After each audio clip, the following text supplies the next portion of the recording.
화열부터 목욕까지 하면서 그래도 휘머리가 우리에게 어떤 의미고 그리고 성경과 어떤 관계가 있는가를 기본적으로 알아야 할 그런 부분들을 같이 배웠으면 하는 그런 바람으로 이렇게 휘머리를 하게 되었습니다.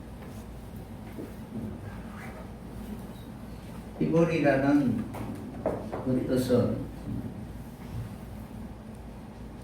하나님에 대하여 살아있는 사람들입니다. 여러분, 강을 건너다. 강을 건너다라는 뜻이 이벌이거든요. 이벌이.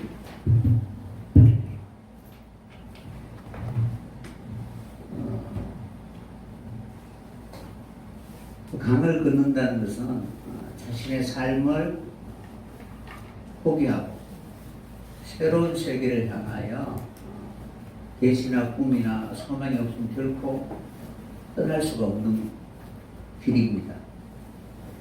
그래서 애국을 떠난다라고 그 애국을 떠날 때에 애국에 있는 모든 문화나 사상이나 이런 것을 완전히 포기하고 하나님의 인도하심을 통하여 하나님이 약속하신 그 땅에 대한 확실한 소망을 가지고 있어야만이 갈 수가 있습니다. 그러니까 이번에는 건너다라는 뜻인데 그 앞에 해라는 단어가 붙어서 히브리라고 되는 거예요.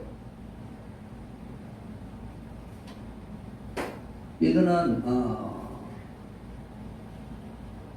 무엇을 지시하는 그라는 접속사인데 왜 떠났느냐, 그리고 그들에게 진정한 그 땅을 버리고 떠날 때에 그들의 마음속에 있던 사상이나 아니면 하나님 주신 그런 진정한 계시가 무엇인가를 확실히 붙들고 있는 그런 사람만이 늘 수많은 그런 유혹과 시험과 미혹 속에서도 자기 자신을 지켜나갈 수 있게 되는 것입니다. 그래서 건너다라는 그런 뜻이 히브리인인데 성경에 제일 처음 히브리인으로 소개되는 분이 아브라함입니다. 처음 히브리인을 이렇게 소개할 때에 아브라함으로 소개하고 있습니다. 그래서 여러분들이 아브라함의 자손이고 그 믿음의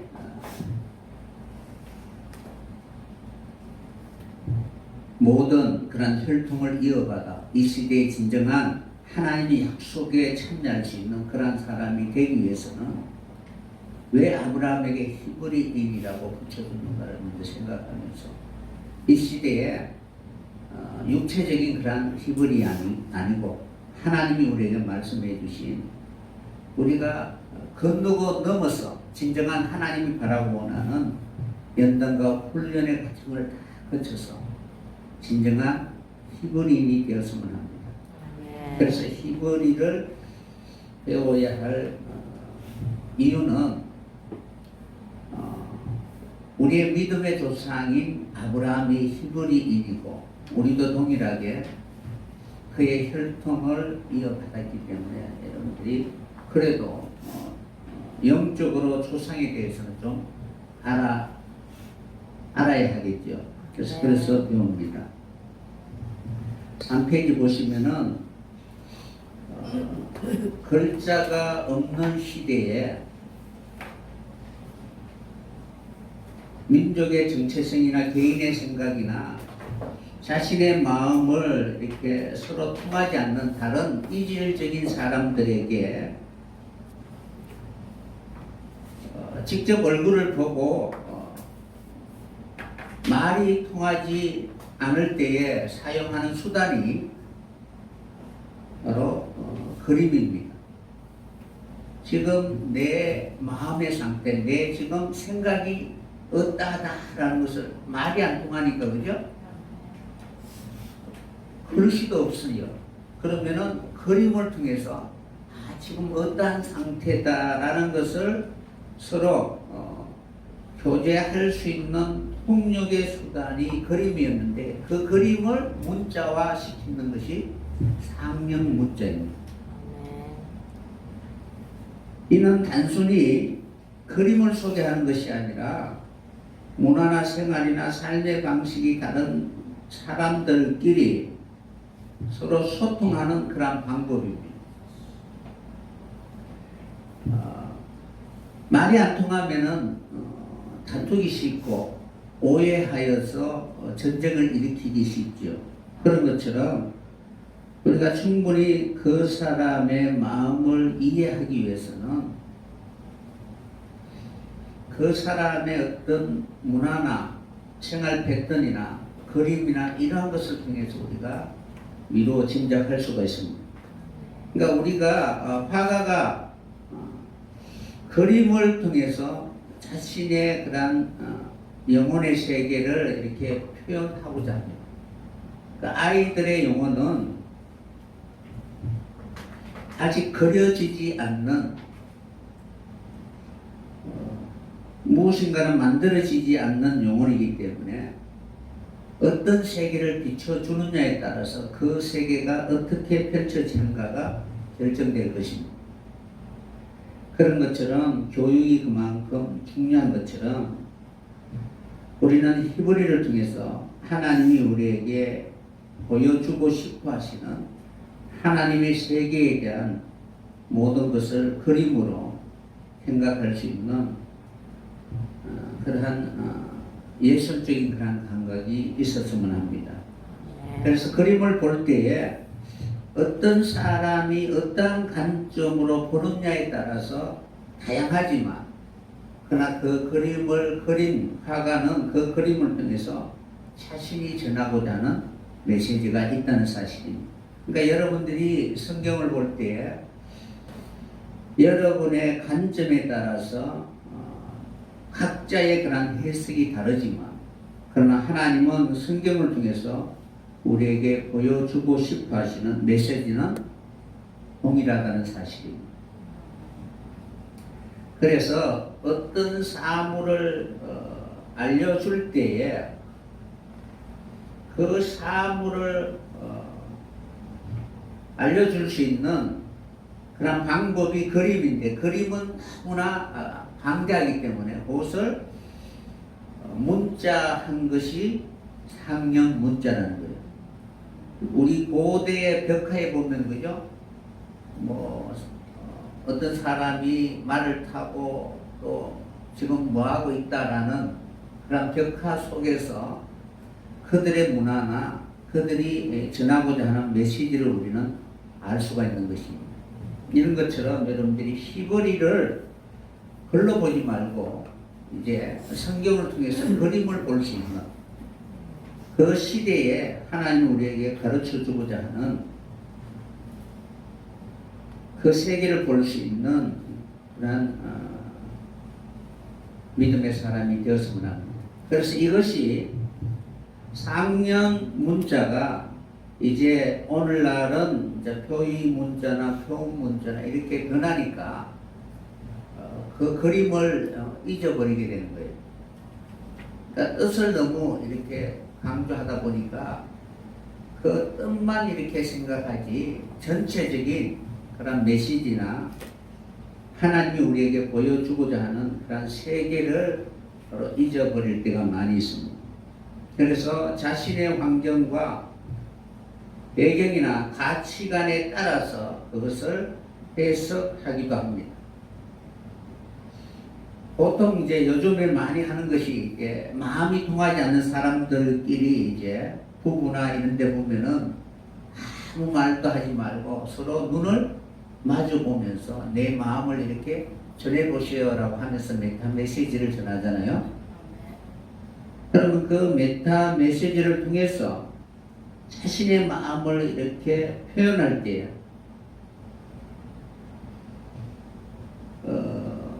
가식적인지 진실한지 그의 눈을 보면 잘 알 수 있는 것처럼 우리의 세계는 그의 눈을 통하여 얼마든지 우리는 알아볼 수가 있습니다. 그래서 어쨌든 여러분들이 언어를 읽을 때 그 단어 속에 있는 상령의 의미를 여러분들이 먼저 그려볼 수 있는 그런 사람들이 되었으면 합니다. 지금은 이제 동네나 이런 지역을 이제 뭐 임의대로 투표나 이렇게 해서 지명을 이렇게 지을 때가 있지만 옛날에는 그 지역의 지명은 그 이름만 들어도 그 문화나 그 사람의 사상이나 생각이나 이런 것들을 어느 정도 우리는 추론해 볼 수가 있습니다. 그래서 히브리에 기록되어 있는 명사, 인명이든 지명이든 그 이름은 그 사람의 삶이 어떠한가를 그대로 표현해주는 그러한 언어라는 사실입니다. 그러니까 여러분들이 이름을 지었대 그 속에 어떤 의미를 담아서 이름을 짓잖아요. 장명하잖아요. 그런 것처럼 앞으로 어떻게 이 사람이 살았으면 좋겠다라는 그러한 생각을 가지고 이름이 지어지지만 성경의 히브리는 그 이름 속에 어떻게 살아오게 된 그 모든 환경에 의해서 바로 그 이름이 붙여졌다는 사실입니다. 그래서 아브람에서 아브라함이라는 이름을 주시고 그 이름이 이제 모든 믿음의 후손들에게 진정한 복의 통로가 어떻게 이루어지는가를 그 이름 속에 다 담겨져 있다는 사실입니다. 그래서 우리는 글 속의 의미를 찾아볼 수 있는 여러분들이 되었고 고대 히브리가 4단계를 거쳐서 오늘날 현대 히브리로 바뀌게 된 것입니다. 예수님 고대 히브리가 있고 그리고 다윗 시대의 히브리가 있고 예수님 시대의 히브리가 있고 현대 히브리가 있습니다. 근데 그것이 약간씩 이렇게 변했는데 본래 가지고 있는 의미는 같다라고 여러분이 생각하시면 됩니다. 4페이지에 보시면은 성경을 히브리인들은 어떻게 부르느냐 하면은 타나크라고 부르는 거예요. 그러니까 우리는 그냥 성경이라고 이렇게 바로 성경책에 붙어져 있잖아요. 거룩한 경전 그렇게 해서 성경이다라고 이렇게 부르는데 히브리인들은 성경을 타나크라고 부르는 거예요. 왜냐하면은 여러분들 오늘날 우리가 보는 66권의 성경의 순서 창세기로부터 계시록까지 그 순서는 70인 역본 그 학자들이 그 순서를 정해서 우리에게 전한 그런 순서입니다. 그래서 영미문화권하고 그 다음에 유럽 문화권하고 이 성경의 순서가 달라요. 그러니까 여러분들이 보는 순서 시대별로 그리고 기록된 순서대로 성경이 기록된 것이 아니라 성경을 그렇게 순서를 정할 때는 분명 어떤 계획과 목적, 무엇을 전하고자 하는 그 뜻을 위해서 이렇게 정한 것이지 시대별로 성경을 기록한 것은 아니다라는 것을 알아야 할 것입니다. 그래서 유대인들, 히브리인들은 성경을 세 부분으로 나누었습니다. 우리는 지금 세 부분이 아니잖아요. 모세오경, 여사서, 시가서, 소선지서 이렇게 쭉 구분을 하고 있는데 히브리인들은 세 부분으로 나누었는데 토라를 모세오경이라고 합니다. 토라를 모세오경이라 하고 선지서를 21권으로 나누었는데 그 선지서를 너비임이라고 하고 그리고 성문서 시편부터 역대상하까지 쭉 해서 케투빔이라고 이렇게 합니다. 그러니까 세 부분으로 이렇게 나누었는데 토라의 첫 글자, 그리고 선지서의 첫 글자, 그리고 케투빈의 첫 글자를 따서 타나크라고 하는 거예요. 그러니까 성경 전체를 이렇게 구약 성경을 타나크라고 하는 거예요. 그러니까 예수님이 오시기 전에 구약 성경을 유대인들은 타나크라고 하는데 그 타나크는 토라와 너비인과 케투빔의 첫 글자를 따서 붙여진 이름이다 라는 것을 여러분 아시면 됩니다. 그러면은 여기에 이제 여러분들이 창세기, 출애굽기, 레위기 쭉 붙여진 이름 있잖아요, 그죠? 그 붙여진 이름 뒤에 뜻을 적어 놓았습니다. 그 뜻을 보시고 그 다음에 그 의미들이 다 있는데 이런 의미들은 나중에 이제 시간 나면은 같이 배우는 그런 과정을 갖도록 하겠습니다. 5페이지 보면은 히브리 성경의 비밀은 오늘날 우리가 사용하고 있는 성경 순서와 많이 차이가 있다. 70인역 학자들이 그 순서를 정해 놓았는데 유대인들은 이 70인 역본의 어떤 순서에 의해서 기록한 성경이 아니라 자기들이 기록한 그 성경 구분을 따라서 지금도 여전히 그 순서대로 히브리 성경을 보고 있다는 사실입니다. 그래서 여러분들이 70인 역본은 모세오경 그리고 역사서 22권, 시가서, 예언서 이렇게 해서 바로 성경 신구약 66권을 정교를 하고 있는데 유대인들은 구약 성경을 바로 성경이다라고 이렇게 생각하고 있습니다. 그래서 참고하시면 됩니다. 지금 여러분들이 그 히브리는 그 다음에 6페이지 보면은 히브리 원본 있잖아요. 모세오경 원본, 타나크라는 그 구약 성경의 원본이 있습니다. 원본. 이 원본은 그 파피루스나 아니면 옛날에는 이제 돌판이나 귀한 어떤 그 당시에 글을 기록할 수 있는, 요즘은 인쇄술이 발달되어 있으니까 쉽게 책을 나오지만 그때는 책을 이렇게 만든다는 것은 거의 불가능합니다. 그러니까 돌에다가 이렇게 기록한다는 것은 한두 시간 만에 될 수 있는 것은 아니잖아요, 그죠?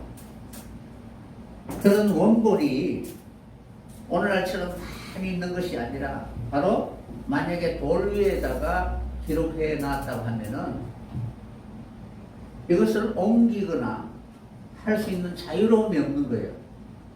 그럼 많은 사람들이 이 원본을 보기 위해서는 만약에 미국에 있다면 이렇게 오늘날은 비행기 타고 오지만 그때는 말을 타고 이렇게 엄청난 그런 여행을 통해서 와야 되잖아요.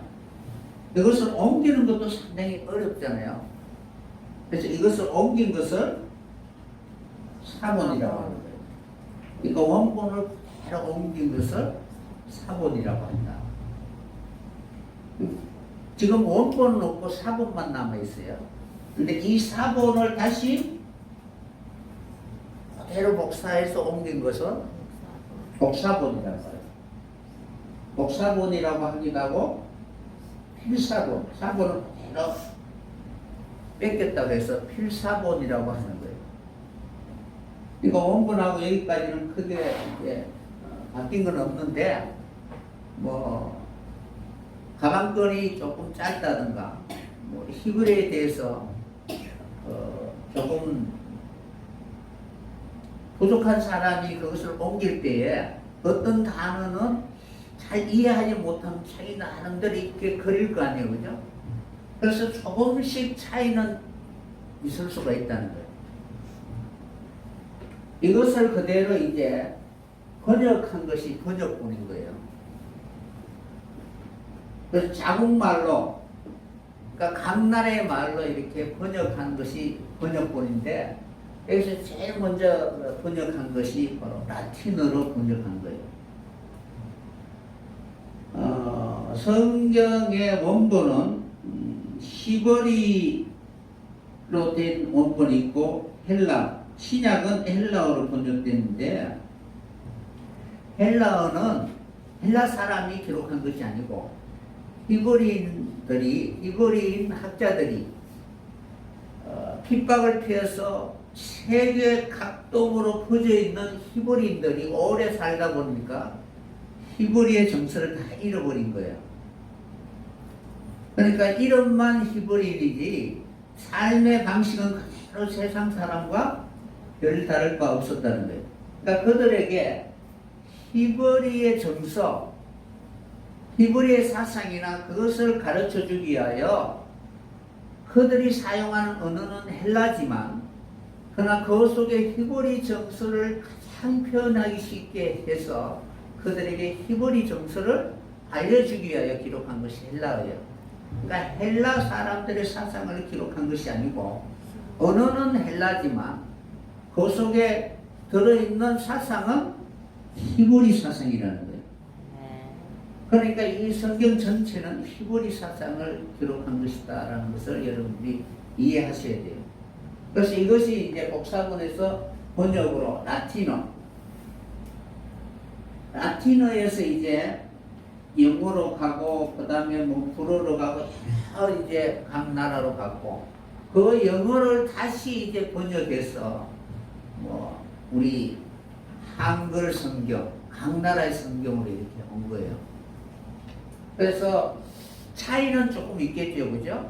그러니까 번역하는 사람들, 물론 성령의 감동을 통해서 어떻게 번역하느냐에 따라서 성경이 여러 보면은 핵심적인 그런 부분에서 약간씩 차이는 있지만, 근본적인 성경 속에 흐르는 하나님이 전하고자 하는 메시지는 동일하다라고 이렇게 여러분 생각하셔야 됩니다.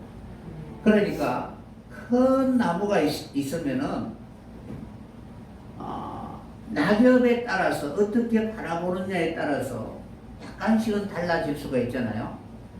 그래서 낙엽이 뭐 약간은 단풍이 들어서 노랗거나 이렇다고 해서 그 나무가 죽었다 뭐 이렇게 할 수는 없을 거 아니에요, 그죠?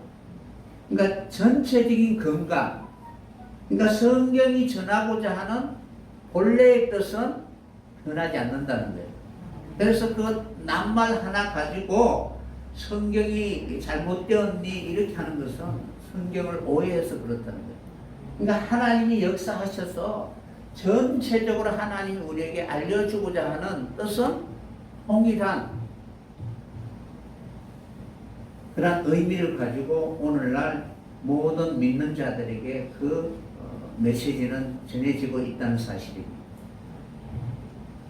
그래서 가장 미련한 사람들이 바로 이러한 어느 성경 구절을 가지고 그것이 뭐 잘못되었니 잘되었는지 이렇게 하는 사람들은 정말 어리석다라는 것을 여러분 생각하시고, 전체적인 성경 구속사의 그 시작과 그 끝이 어떠한 과정을 통해서 우리에게 전하고 있는가를 먼저 생각해 봐야 되는 것입니다. 시대마다 하나님의 구속사는 있지요. 그러니까 출애굽 사건의 구속사가 있잖아요, 그죠?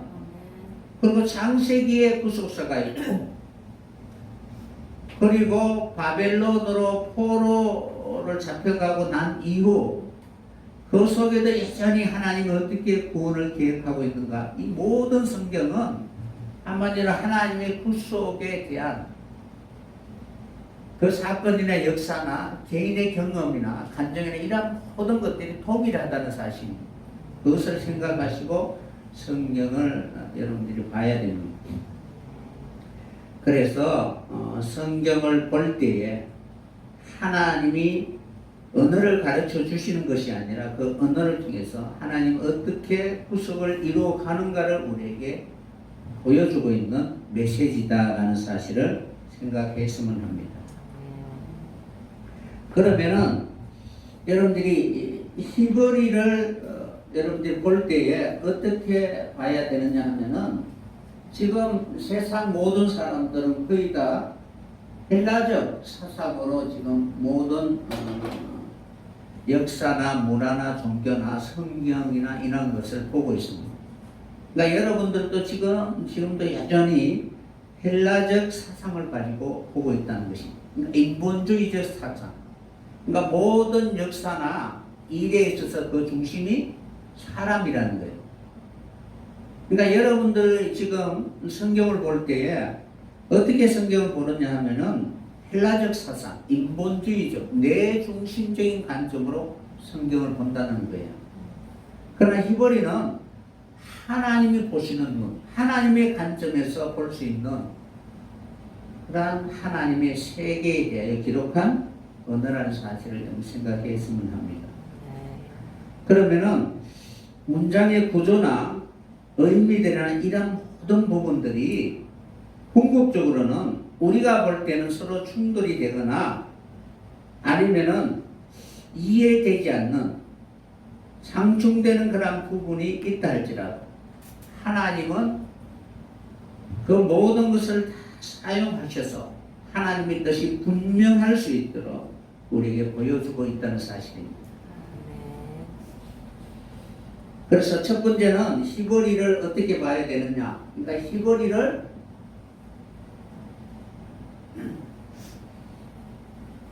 어떻게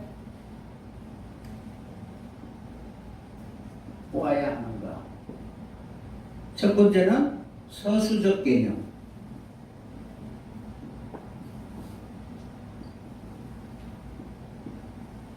서수적 개념으로 가야 된다. 그러니까 지금 헬라적 개념으로는 기수적, 그러니까 순서를 정해놓고 보는 방식이 바로 기수적 방법입니다. 때문에 수의 개념도 1, 2, 3, 4 순서적으로 이해하려고 합니다. 그럼 1 플러스 1은 2다. 모든 이러한 수학이나 자연이나 문화나 모든 개념들이 바로 기수적, 헬라적 개념으로 보고 있다는 사실입니다. 그런데 이 서수적 개념이라는 것은 그 사람에게 매우 중요한 어떤 의미가 있을 때는 그것은 결코 시간이 지나도 잊혀지지 않는다는 사실입니다.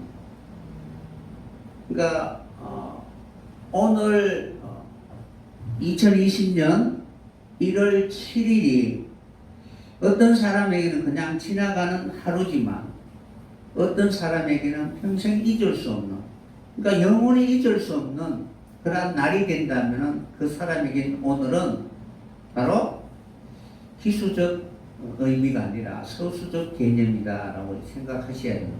그러니까 오늘이 생일인 그 사람은 평생 오늘이 어떻게 자신이 태어난 그날을 잊을 수 없는 그런 날이 되게 되는 것입니다. 그래서 시간을 볼 때에 히브리인들은 카이로스적 개념으로 보고 헬라인들은 크로노스적 개념으로 보는 거예요. 그냥 시간이 지나가는 것, 아니면 시간이 지나가지 않고 그 시간은 그 사람에게 영원히 자신의 인생의 어떤 기초가 되고 기준이 되고 어떤 것이 세워지는 하는 가장 중요한 그런 순간이 되면은 서수적 개념이라는 사실입니다. 그래서 저와 여러분의 만남이 그죠? 그냥 시간이 지나면은 잊혀지는 만남. 그러면 그 사람은 헬라적 사상으로 살아가는 사람이고 잊혀질 수 없는 내 인생에 큰 영향을 끼치는 그런 만남이었다면은 그 사람과의 만남은 서수적 만남이다라는 것을 생각해야 되는 것입니다. 그래서 히브리인들의 사고는 성경을 볼 때에 서수적 개념으로 봤다는 사실입니다. 그러면은 천지 창조 6일 첫째 날부터 둘째, 셋째, 넷째, 다섯째, 여섯째 날까지 하나님이 우리에게 날을 주셨잖아요. 첫째 날은 하나님 빛이 있으라 하심에 빛이 있었고 하나님 보시기에 좋았더라. 빛과 어둠을 나누사 빛을 낮이라 하시고 어둠을 밤이라고 칭하시니 이는 첫째 날이라 라고 되어 있잖아요. 그죠? 그럼 날이 나오니까 헬라적 사상은 24시간을 이렇게 본다는 거예요. 그럼 24시간은 그냥 가만히 좀 지나가잖아요. 그런데 히브리인들의 그 사고는 첫째 날이라는 것은 흘러가는 시간이 아니고 의미에다가 뜻을 두었다는 거예요. 그러면은 하나님이 첫째 날이라고 할 때에 그 첫째 날에 의미가 있는 거예요. 그것을 빛을 낮이라 하시고 어둠을 밤이라고 하시잖아요. 이것을 나누시니까 하나님 보시기에 좋았더라 라고 하시고 첫째 날이라고 한 거예요. 그럼 빛과 어둠을 나눴는데 빛은 뭐예요? 여러분이 빛이죠. 하나님이 빛이고 예수님이 빛이고 여러분이 빛이잖아요. 그러니까 우리가 보는 그런 개념이 아니고 물론 그런 것도 빛이지만 하나님과의 관계 속에서 하나님의 그 뜻이 우리에게 전해지는 모든 과정, 그러한 과정이 바로 빛의 사역이라는 거예요. 그러면은 여기에서 보면은 사역적 의미가 있는 거예요. 그러니까 하나님이 빛을 통해서 우리에게 사망이라는 것이 물러가고 진정한 영원한 생명의 그런 약속을 이루어가고 그것이 우리에게 성취가 되었을 때 진정한 빛이 될 수가 있죠. 이 빛은 모든 만물들에게 생명을 주는 그런 통로라는 거예요. 그러니까 이러한 하나님이 창조하신 그 날의 목적을 성취하였을 때 첫째 날이 이루어졌다라고 하는 거예요. 그러니까 어떤 사람은 뭐 4,000년 전에 이것을 이룬 사람이 있잖아요. 이룬 사람이 있으면 그 사람은 첫째 날을 넘어간 거예요. 그럼 여러분이 오늘날 이 창세기 1장 3절부터 하나님이 말씀하신 이 첫째 날이 우리에게 다가오고 그리고 그 첫째 날의 목적이 우리에게 이루어지면은 내게 첫째 날이 온 거예요. 그러니까 여러분들이 그냥 6,000년이라는 성경에 기록된 6,000년의 시간이 아니고 하나님의 창조의 시작으로부터 해서 창조의 완성이 이루어지는 모든 날들이 하나님이 우리에게 그 날을 통해서 우리에게 이루고자 원하는 그 뜻을 이루어갈 수 있는 과정이 되어야 한다는 것입니다. 그럼 마지막 하나님의 구속이 완성되면 그 4,000년 전에 그 사람이나 오늘날 이 말씀을 이룬 사람은 동일한 그 날을 다 거쳐왔다는 거예요. 그래서 서수적 개념으로 여러분들이 성경을 봐야만이 이해가 된다는 거예요. 그럼 첫째 날, 둘째 날, 셋째 날, 넷째 날이 다 거쳐야만이 마지막 일곱째 날에 안식하니라라고 이렇게 있는 것입니다. 그래서 히브리는 그런 방식으로 가야 된다. 그래서 결코 첫째 날의 계획과 목적을 달성하지 않으면은 둘째 날은 나에게 다가오지 않는다, 없다라고 생각하는 것이 히브리인들의 날의 개념이라는 거예요. 그래서 여러분들이 성경을 볼 때에 보면은 뭐 70년이 70일이라 됐다, 그죠?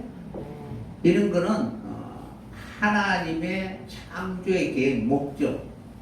여러분들이 출애굽해서 가나안 땅까지 갈 수 있는 그 날이 며칠이에요? 몇 년이에요? 3일길이에요. 3일길. 3일길인데 40년이라는 긴 세월이 필요한 이유는 하나님 그 길을 극대하신 목적을 이루지 못해서 그렇습니다.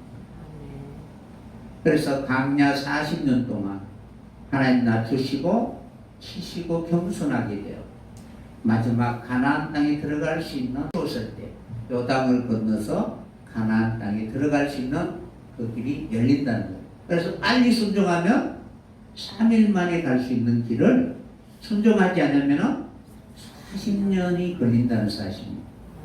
그래서 히브리서 3장에 보면은 강팍하여 불순종하면은 안식의 세계에 들어가지 못할 것이다. 그러나 순종하면은 들어갈 것이다. 라고 이렇게 기록되어 있습니다. 그래서 이미 안식 세계에 들어간 자도 있느니라. 라고 이렇게 성경 기록하고 있다는 사실입니다. 그래서 여러분들이 성경에 기록되어 있는 모든 그런 수의 개념을 이해하고 여러분이 빨리 매도 먼저 맞는 것이 낫다고 그러한 과정을 다 거쳐야만이 진정한 영혼의 그런 안식을 누리게 될 것입니다. 그러니까 두 번째는 어근과 어원을 찾아야 돼요. 이거를 모르면은 그냥 그 사전만 이렇게 볼 수 있지 성경의 어떤 과정을 몰라요. 두 번째는 어원과 어근을 찾아야 돼요.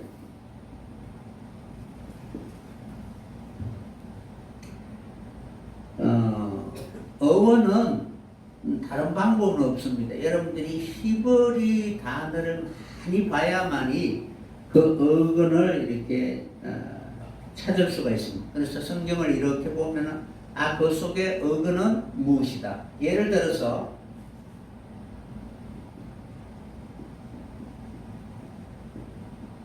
베레시트잖아요. 그럼 여기에서 이렇게 가장 기본이 되는 단어, 그러니까 성경에서 가장 기본이 되는 단어가 있잖아요. 보통 이제 이렇게 문법적으로 나누기도 합니다. 레시터, 이것이 태초, 시작, 요거는 뭐 안에서 이렇게 나누기도 합니다. 그러니까 베레시트 태체라는 그 단어 속에 이렇게 나누기도 하고 바라시트라고 이렇게 나누기도 합니다. 바라는 창조하다는 거죠. 창조하고 시트는 다 이루다는 거, 공의대로 다 이루다는 거.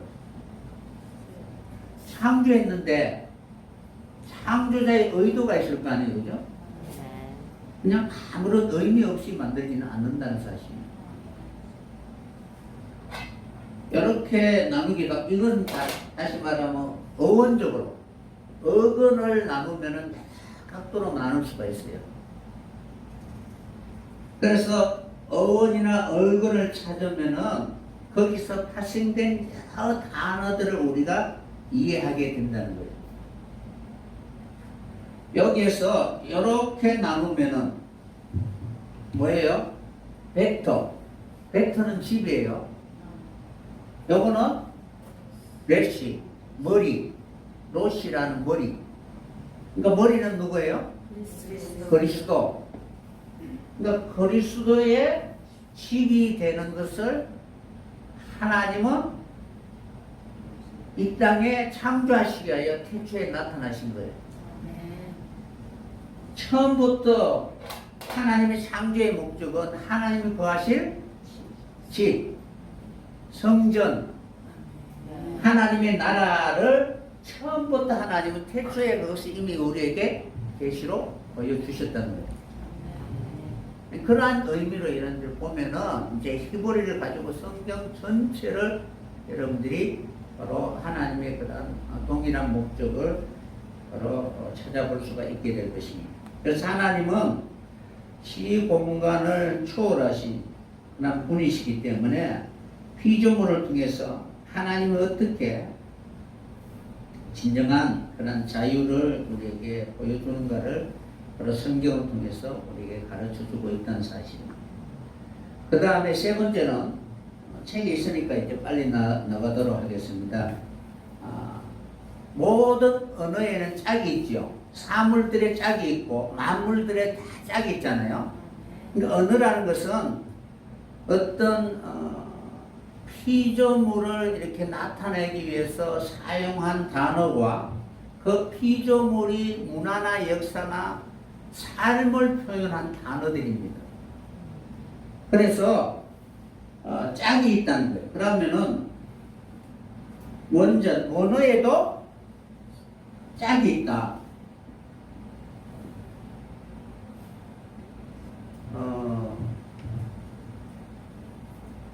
짝이라는 것은 남자의 짝이 뭐예요? 여자잖아요. 그냥 짝이 아니고 올바른 그런 만남이나 교제가 이루어지면은 그 짝을 통해서 뭐 세계를 만들고 역사를 만들잖아요. 그런 것들은 문장이나 이런 성경에 있는 이런 역사나 이런 것들이 다 짝이 있다라는 것을 여러분들 생각하셔야 합니다. 그래서 그 원어의 짝을 찾으면은 그 짝과 서로 이렇게 연결지어서 하나님이 우리에게 전하고자 하는 그런 메시지가 무엇인가를 우리는 알 수가 있는 거예요. 그래서 짝을 잘 맞추면 마치 퍼즐을 통해서 하나의 그림을 완성하는 것처럼 하나님의 구속의 모든 과정을 여러분들이 알게 되는 거예요. 그러니까 여러분들도 설교하고 이렇게 하시는 분들 보면은 성경 구절 여기저기를 찾아서 하나의 이야기를 만들잖아요. 그런데 전혀 맞지도 않는 엉뚱한 구절을 거기에 넣어놓고 맞다고 우기면은 남들이 아닌데 자기는 맞다고 이렇게 하면 안 되잖아요. 그죠? 그 짝을 몰라서 그래요. 그래서 하나의 어떤 스토리나 이야기를 만들기 위해서 어떤 단어의 짝이 이렇게 찾아야 되고, 그리고 구절의 짝을 찾아야 되고, 그리고 전체적인 문장에 이런 짝이나 이런 것들이 바로 성경에서 일목요연하게 쭉 하고 있다는 사실입니다. 그러니까 출애굽과 동일한 사건이 바로 부르심이잖아요. 그러니까 애굽에 있는 이스라엘 백성들을 불러내었잖아요. 그럼 왜 불러냈냐? 하나님의 계획이 있다는 거예요. 아브라함을 불러냈잖아요. 이러한 모든 과정들이 동일한 하나님의 목적을 위해서 나타내신 성경 구절이라는 거예요. 그것을 잘 모으면은 이 시대에 하나님이 세상 가운데 있는, 사망 가운데 있는 이스라엘 백성들을 어떻게 이끌어내서 구원에 이르게 하는가라는 하나님의 분명한 뜻을 우리는 알게 된다는 거예요. 그래서 짝을 찾으라는 거예요. 그래서 여러분들이 그 초등학교 가면은 요즘은 아니지만 유치원에 가면 짝을 이렇게 일일이 그림 그리고 또 글자 그려놓고 짝을 이렇게 맞추잖아요. 그 짝을 잘 맞추어야 이제 글씨도 잘 쓰고 이 질서가 이렇게 잡히는 거예요. 그렇게 여러분들이 히브리도 동일하게 그렇게 봐야 되는 것입니다. 그러면은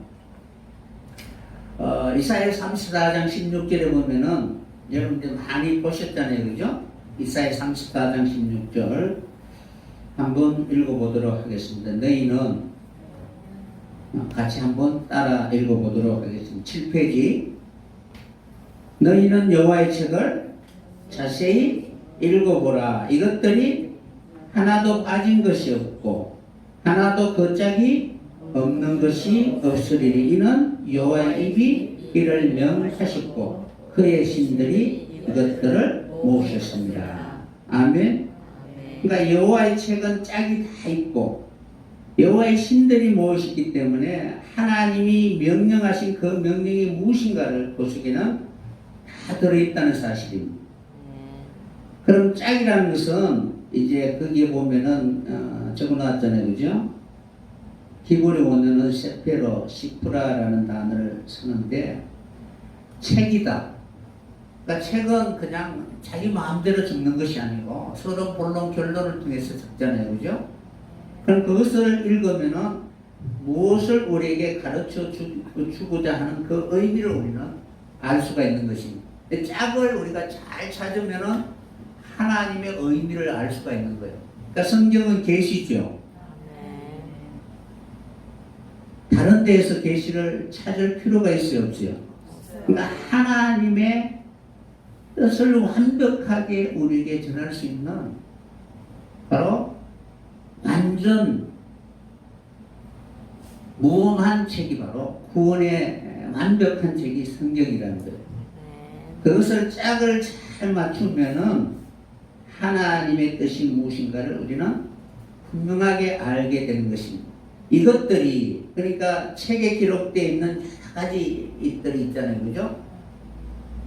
이것들이라고 하는데 이것들이라는 뜻은 동일한 목적을 위하여 이렇게 하나님이 모아놨다는 사실입니다.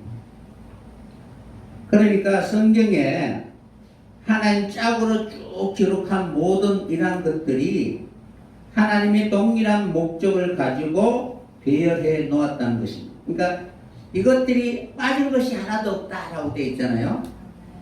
그러면 우리가 전쟁에 나갈 때에 싸움에 나가는 병사들은 보병이 있어야 되고, 그죠? 그리고 표병이 있어야 되고, 그리고 차도 있어야 되고, 여러 가지가 다 있잖아요. 그럼 배열을 다 해놓고 어떻게 이제 전쟁에 나갈 것인가라는 것을 이미 다 계획을 세워놓은 거예요.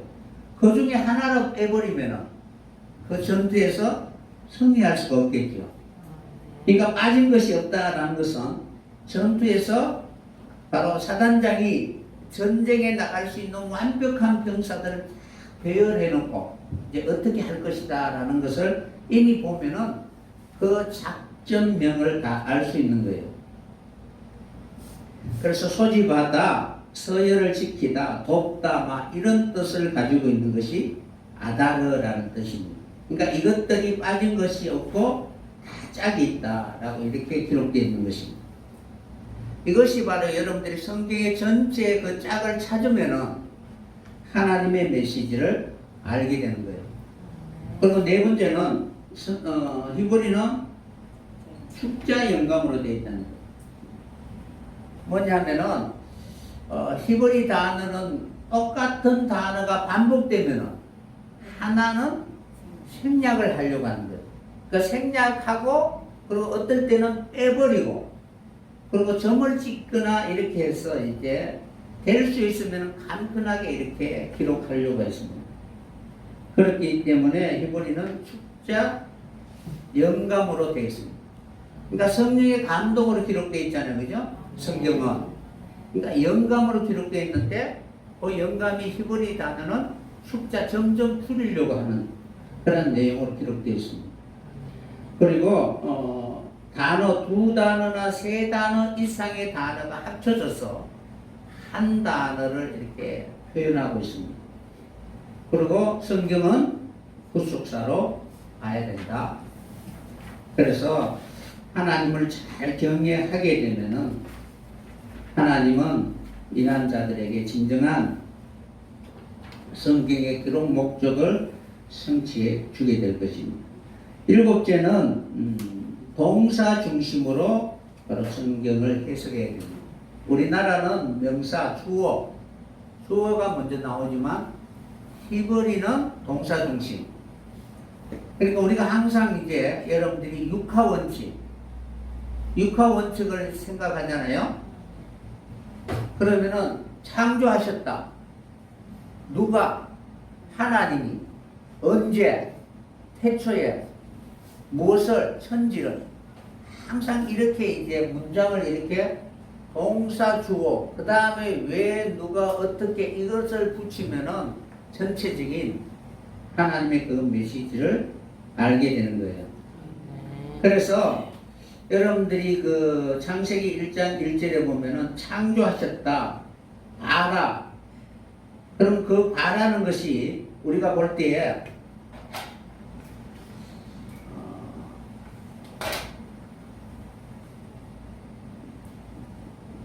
봐라라는 뜻이잖아요. 창조. 봐라라는 뜻이 이제 창조라는 뜻인데 우리말 그대로도 뭐예요? 봐라. 무엇을 보라? 창조하신 것을 보라라는 것인데 이 단어가 뭐냐면은 보라라는 뜻이에요. 라, 계시 그런 뜻을 가지고 있어요. 그러면 요거는 뭐예요? 집. 하나님의 집에서 일어나는 일을 보라. 그러면 하나님 천지를 어떻게 창조할 것인가를 알게 될 것이다. 그러니까 거창하게 여러분들이 이렇게 볼 것이 아니고 교회 안에서 일어나는 일들을 보면은 하나님 어떻게 창조할 것인가라는 것을 알게 되는 거예요. 이거 바라라는 그 단어, 이미 이 단어는 하나님 틀을 만들다, 이미지를 이렇게 만들다라는 뜻이에요. 그럼 그 속에 어떻게 하나님이 역사를 하셔서 이루어갈 것인가를 알게 되잖아요. 그러니까 이렇게 여러분들이 그 히브리를 보면은 재밌어요. 그러니까 하나님이 보라라고 하시잖아요. 그러니까 태초에 하나님 천지를 창조하시니라라고 하는데 하나님이 보라라고 하면은 어디를 봐야 돼요? 그러니까 성전 안에서 일어나는 일을 보라라는 거예요. 그래서 그 대표적인 그런 인물을 이제 야곱을 들어서 하나님이 설명하시기도 합니다. 그 창조에 대한 내용을 야곱 집에 대한 예언이다 라고 이렇게 기록되어 있습니다. 그래서 동사 중심으로 이렇게 보고 자음 분해를 하면은 성경은 재미있다. 그래서 마지막에 문장과 문장 전체를 보고 그리고 그 문장과 단어를 통해서 자음 분해를 할 수 있어야만이 성경을 더 이해하기 쉽다는 거예요. 그러니까 바라라는 단어, 그죠? 그냥 사전을 보면은 그냥 여러분들이 창조하시니라 그러면 의미를 모르잖아요, 그죠? 자음 분해를 해야만이 그 의미를 더 분명하게 알 수가 있다는 거예요. 요거는 이제 여러분들이 베터라는 단어가 이렇게 이제 축자되면 이렇게 서는 거예요. 요거는 집이고, 요거는 사역이고, 요거는 다 이루다라는 거예요. 그러니까 하나님의 집은 베틀레헴이죠, 그죠? 베틀레헴, 베틀레헴. 그러니까 이것을 다 이루는 것이 집이라는 거예요. 그러니까 여기에는 이제 레헴이라는 단어가 이렇게 숨겨져 있다라고 보시면 돼요. 의미적으로. 그러니까 그렇게 보시고, 그래서 성경을 다 어디든지 봐도 다 서로 통한다라고 여러분 생각하셔야 돼요. 그러니까 하나님의 집의 역사가 창조주가 오신 것이 어디예요? 베틀레헴에 오시잖아요. 그러니까 예수님이 오셨다는 거예요. 그러니까 그분 안에 모든 것이 다 들어있잖아요. 그래서 보이지 않는 것을 예수 그리스도를 통해서 하나님이 나타내 보이시고, 그리고 빛과 어둠을 나누시고, 그리고 하나님의 구속의 모든 과정을 하나님 완성해 가시겠다는 것입니다. 그렇게 보시면은 바로 히브리를 볼 수 있는, 그러니까 지금은 어떻게 히브리를 봐야 되는가에 대해서 설명해 드린 거예요.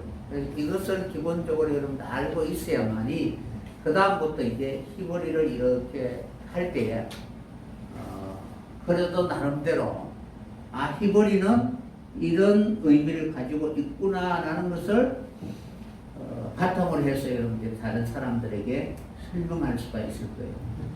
그래서 오늘은 오전에는 이것으로 히브리를 어떻게 봐야 되는가라는 부분에 대해서 같이 저희들 배웠습니다. 그리고 이제 10시에는 22자를 아주 이제 쉽게 배울 수 있는 그 방법에 대해서 재밌어요. 지금은 이제 들어가니까 딱딱한데 10시에는 여러분들이 이제 조금 더 이제 쉽게 흥미를 가지고 배울 수 있을 거예요. 기도하고 마치겠습니다. 고맙습니다.